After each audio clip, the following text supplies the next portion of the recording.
Oh, good morning, friends. I wanted to share with you another day.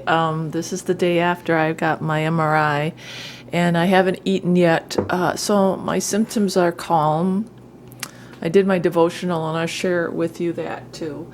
But there's much fear in eating. And my doctor gave me instructions that I have to take in at least a liter a day, and I understand that. I mean, as a nurse, I get that.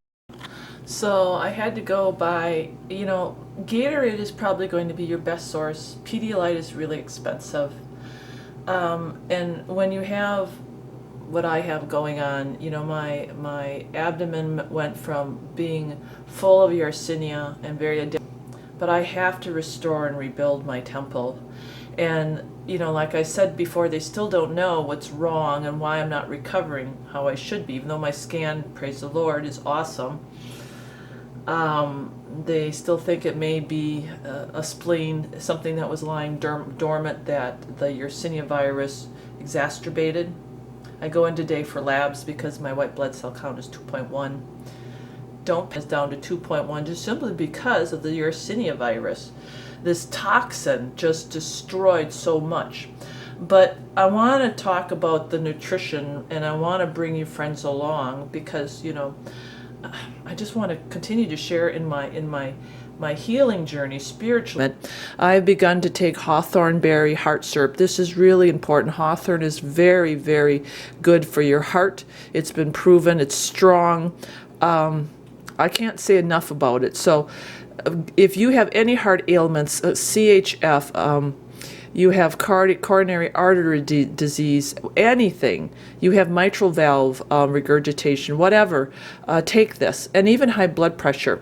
I do have a little bit of hypertension, so I'm also going to add super garlic immune formula, and this is just going to boost my immune system. When I was so sick, I started taking active charcoal. Beware. This does move out toxins, but it can bind you up. And what happened, I ended up having an impaction. It wasn't good. It was not good. This activated charcoal can actually work against you. And the other thing was I was on IV antibiotics, and it makes the antibiotics ineffective. So only use this in dire situations when you're not taking anything to kill the parasite or the bacteria and you need to move toxins out. I had such an impaction. I don't even want to talk about it. It was bad. But I did also get an intestinal cleanse, and I'm going to start doing this also. It has, wormwood and black walnut hull is really important with intestinal cleanse, and this product does have it. So, I got everything on Amazon. Sorry, for me it's convenient. We don't have a place to shop. So this morning my doctor okayed still doing the tea, and this is the Chinese tea that he recommended for my liver cleanse. I don't know where you can get it. I just know that he gets it shipped in. He showed me his medicine book that should have been outlawed, was outlawed by the FDA, and it had this in there, and he said it is not going to hurt you, and I read what was in it, and he says it's going to break the bank. I can afford that, and my doctor agreed it's not going to hurt me. I also do cinnamon in my tea, and I had a lovely lady when I was so sick. She sent me, and God bless her, I forgot her name, but if you're watching, darling, you are everybody. The things that they send me are just, this is coming in handy. She sent me a whole bunch of beautiful Chinese cocos and China cinnamon, Tung Hing from Penzi Spices. So I put this in my tea. So thank you, my darling. She sent that a long time ago, I think this winter. And I mean, so many people sustain me in so many ways. And one last thing, I make my own apple cider vinegar, but I have talked about stocking up. on store-bought and apple cider vinegar, especially in times like this when you can't make it. And praise the Lord, I had a Mennonite sale in town, and I was stacking up on this apple cider vinegar. Look, $2.49, and it has the mother, and it's unpasteurized. And I have been taking this every day, apple cider vinegar.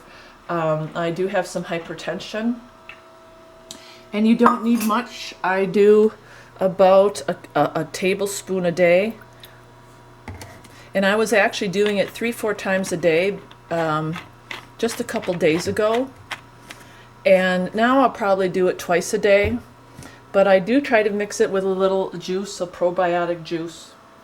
And then I'm going to be making in my coconut water my kefir grains, and I will show you, friends, how to do that. I think it's really important when you have any intestinal GI problems. I still get a little bit of the hot. All of us should be on a probiotic. Our diets are so bad, they're so processed, and we kill so much. So the only probiotic that I recommend, do not buy pills. Pills, the bacteria has been dried, it's ineffective. Do not buy powder, it's dry, it's ineffective. Think about bacteria, it needs a moist environment to flourish. So when you get pills, you're wasting your money. You're wasting your money. You're wasting your money on kombucha. If you buy it in the store, that's basically inactive. The commercialized bottlers and distributors do not have to prove that that bacteria is alive once it gets to the store shelf. And they have tested it, and most of it is already dead. Same thing with yogurt. Don't buy yogurt just because of the active cultures. If they were active, that yogurt container would explode because bacteria grows. So the only way you're really going to get it is by making your own kefir. And it has more good bacteria than kombucha, and it's safer to make. Kombucha is dangerous. You can grow anthrax. You can grow aspergillus fungus. You need such clean, sterile technique. I've watched videos where they're handling the mother with their hands, and then they're doing everything with their hands. Popular videos. As a nurse, I fear, because look at what happened to me. Bad technique, no sterilization. I ingested carrots that were contaminated. Shame on me for not cleaning those carrots. All right, I gotta go lay down for a little bit.